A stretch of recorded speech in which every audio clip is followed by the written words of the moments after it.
there's a part of me that even wants to get more and more basic. I went on a very long through hike called the Camino de Santiago. You could only carry you can carry what you want to, but you have to walk with it every day. 16 to 18 miles a day, and I did 46 days. One, it taught me to get over any fears I had of getting up, because I went by myself. There were people out there, but I went and I got started and I walked every day on my own. It taught me what you need. You live with what you need.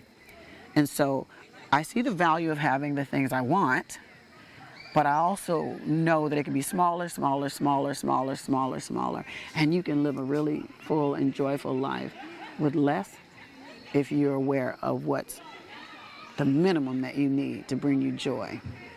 Sponsored by Midland. Communication for every adventure. The industry leader in radio communication technology and innovation for over 50 years. Sponsored by MyMedic. Sponsored by Tembo Tusk. Sponsored by Trail Rated Coffee Company. Sponsored by CK Knife and Tool. Always remember, the opinion you follow should be your own. Just consider the things stated here to be a second opinion from a complete stranger online.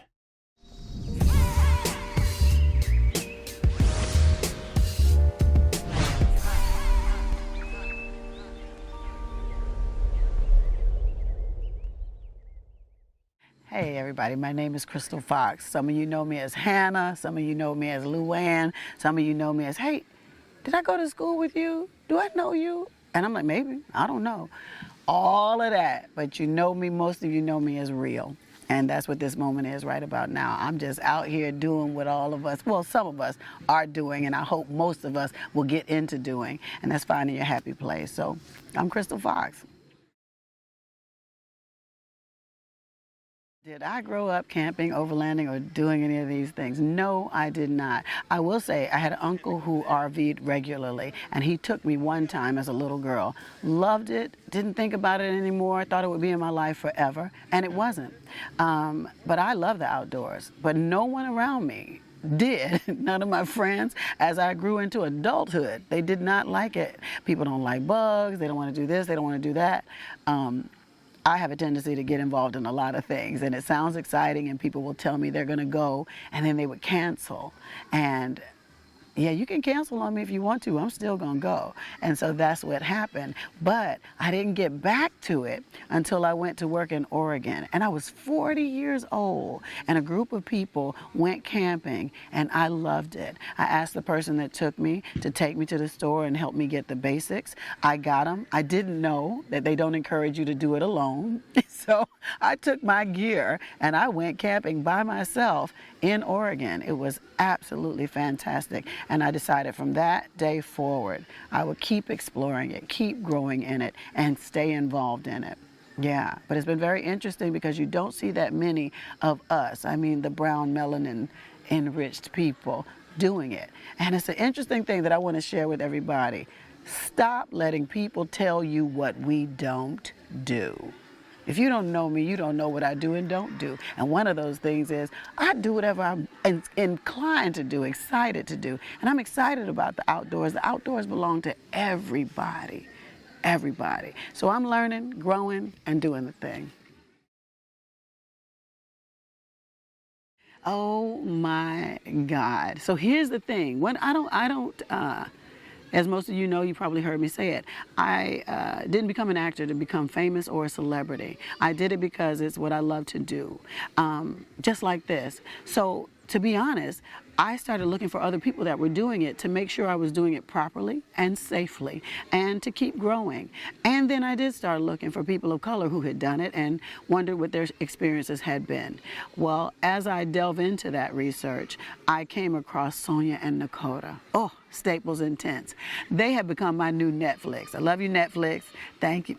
Anyway, that's not a plug, but they have become my new Netflix because they were inspired, I guess, the same as me. They wanted to see what it was about, and they tried camping. And I found out they lived in Atlanta, but I never got to meet them. And some of the equipment that they used, I had looked at and explored, and Sonia bought it, and I was like, I waited 2 years for that jet boil.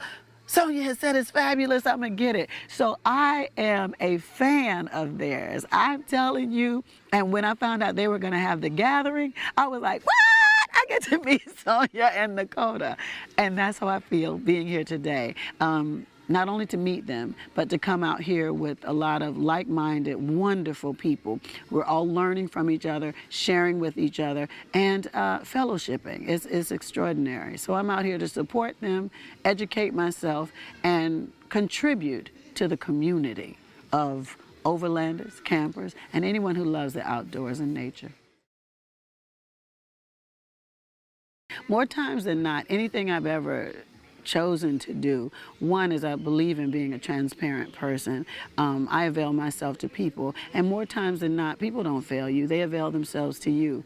And what I've learned is, some of you know I'm a motorcyclist, the motorcycle community, the outdoor community, anything I've ever really reached out to people for, when you're in a community of like-minded people, it's almost like a guaranteed family. So it's this dual wonderful thing. People were already open to me because I'm here and willing to help as soon as they saw me pull up with my camper, everything. Offer suggestions. Nobody, you don't feel too put upon, you feel helped and guided. And then they discovered what I did, so that kind of ramped it up a notch in my favor. I want to say it gave me stronger hugs. But all it did was, it was like icing to the cake. But what I also loved is that once they knew what I did, once we got past the wonderful gift that can be, we went right back to the thing that we're here to be, is family together, learning what it is to be a camper, an overlander, a new camper, or someone who's just interested in finding out what it's all about, because we came here with the same intentionality. So it's awesome. And it's everything I thought it would be. And I could hug Sonia and Dakota every 5 minutes if they'd let me, because I truly am a fan. I am, and my dear friend Myron, who is living vicariously through me. Oh my God, you would love them. They're wonderful. They're wonderful. Oh, I get nervous when you ask me what kind of rig I have, because some of these people got deep languages about that. They're like, I have so and so and so. I'm still like, I have. I looked at this particular camper for 2 years because it's a little pricey, but it was because I also wanted a toy hauler, and I didn't want to have a toy hauler. Toy hauler is a word for something that you carry your motorcycle on. So I wanted something to be able to carry my motorcycle, and I wanted to go camping, and I didn't want all that gear. It could be a kayak because it put me in the water. I like to be by the water is healing, but to be in it and amongst it and with it, where it's going, and then you trust again, you're out there on your own. It's another level of trust. But the other one, it sounds basic and simple, a book. But a book that you actually take the time to do all this, relax, be still, and read again. And I mean read. I don't mean on my iPhone. I like holding a book. And one of the things I found about it, I think I want to say that because we're so inundated with stuff that even this encourages you to go out in nature and get still. And some of the joy is the setup. It's something about the mundane doing of it. It's kind of peaceful, the movement, the activity of setting it up to get still.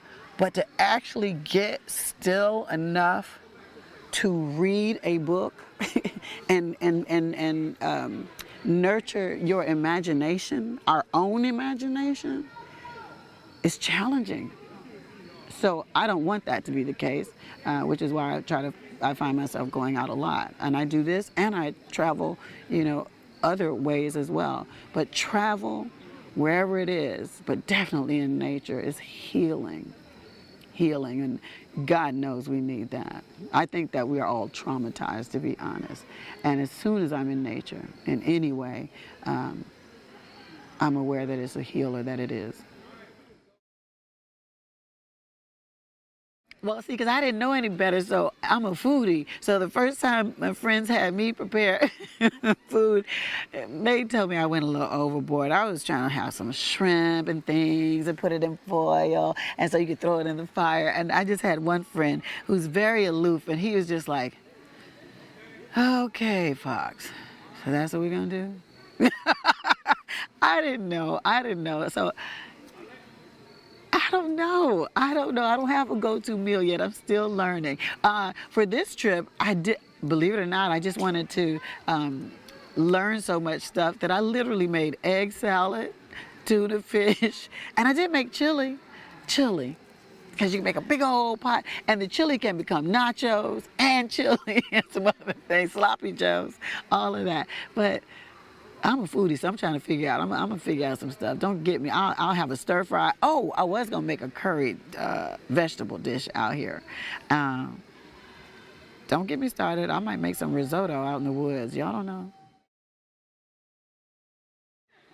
Oh my gosh. You gotta pick one. Oh, okay. If I have to pick one, I say seafood. Because I could eat crabs all day long. Ooh, come on, Maryland. Yeah, I could kill them. Yeah. But I like seafood. Lobster, shrimp, catfish, all that. Why would you go do it? First of all, because a whole lot of y'all are sitting there with dreams and aspirations to do it, and we don't do it. We've fallen victim to what's sad about us, whether it's aging, color.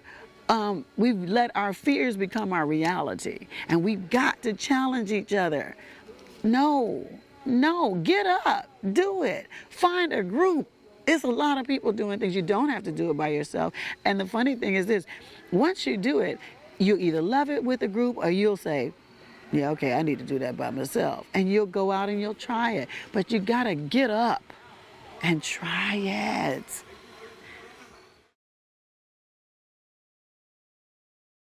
I'm gonna tell you something.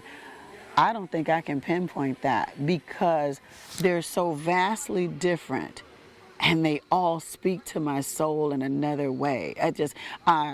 If it was just not regular travel, but like flying somewhere, I'm mostly drawn to the ocean because I live in Atlanta, but we don't really have ocean proximity, not really. Well, it takes about 4.5 hours to get there. So a lot of times I'm just trying to get to the ocean or any body of water. But I have worked in Oregon, and there's nothing like that scape or that scope. I hadn't seen those gigantic redwoods until I was in Oregon. And you can drive through the redwoods to get to the ocean where they have wild horses.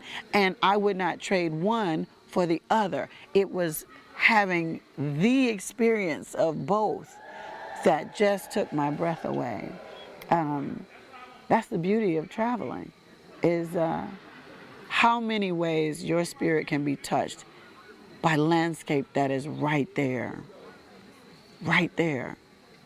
Get in a car. Some people don't want to fly. Some people don't want to do a train. You don't have to. You could go an hour outside of your city just to see something different. It's amazing. Well, okay. New Zealand. Some of my bucket list ones I have done. Africa was always my bucket list. My aunt told me that I wanted to go since I was 4, and I finally went. So motherland already up there forever. But New Zealand, the landscape. I want to go to Sydney, Australia too, but it's something about New Zealand. It's probably the fact that it is its history is rich. It has indigenous people that they recognize and appreciate and value. So a land full of consciousness and beauty, I'm all for it. And I hope to go this year, but because of the consciousness of their leaders, We can't. So hopefully I'll get to do that next year. That's what I was going to say. It is on my bucket list to do all 7 continents. And this year I was supposed to complete it because I only had 2 left, Antarctica and Australia. So my Australia-New Zealand trip is pushed till next year. But I am going to Antarctica this year. And I know it's going to be beautiful. I know it's going to be wonderful. But the ha-ha is I am not a cold weather person. However, it is extraordinary. So I look forward to the trip. I was going to say this too. I'm just talking and it just sounds like she's just going. Here's the thing. So you all don't, no one gets it twisted. I know what it is to be poor, been in it. When you look at my life, people assume you have more money than I do.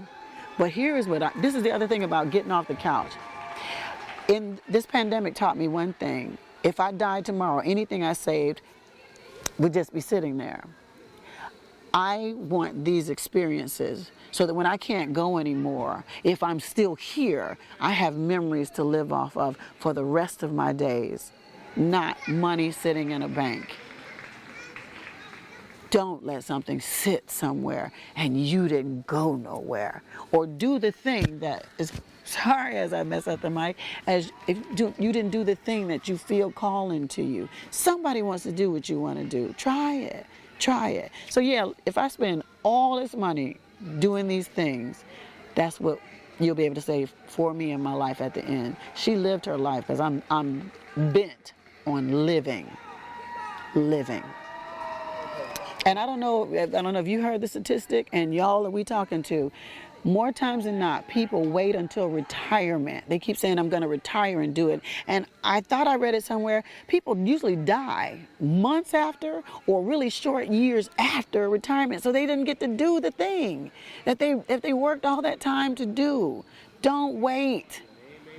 Save some money and do one trip here. Save some money and do one trip here as you work towards retirement so that you have getting to retirement and these adventures on the way to retirement. Live now.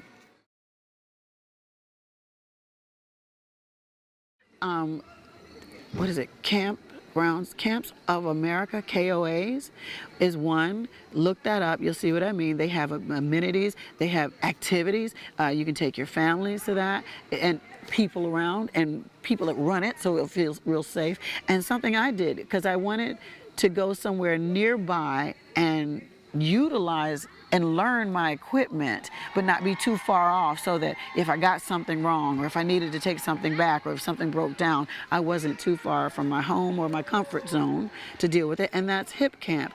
Hip Camp, I don't know if a lot of people know, a friend just told me that Jay-Z and Will Smith are invested in Hip Camp, but that didn't start it, I don't think. I don't know all the history, but that just made it even better for me.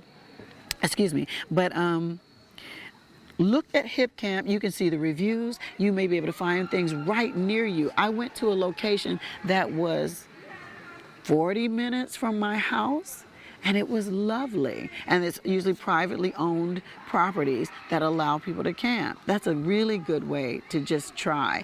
And then your state parks nearby, again, those have rangers in them. Try those first and get your feet wet because you can go for a couple of days. If you're really nervous, you might be able to go out for the day, spend one night, and then you're not so far that you can't get home. Okay, that's the funny thing. I do have it. I haven't been on it. See, it's a catch-22. Social media can dull something in you. So it's a catch-22. Let me be real clear. It's part of our business. So I was told to get it. I didn't necessarily want it. But there is a value as well. Just don't get stuck in it. So yes, I have Twitter and Instagram are the same. And it's only the number 1, Crystal Fox, on both of those. And on Facebook is Crystal Fox Fans. So I do check and see what y'all have to say sometimes.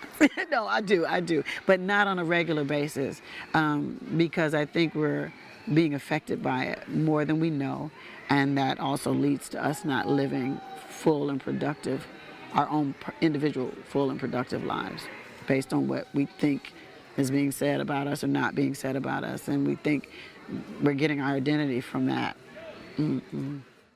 You have been listening to Waypoint Overland's Random Waypoints. Like, subscribe, and stay tuned for more.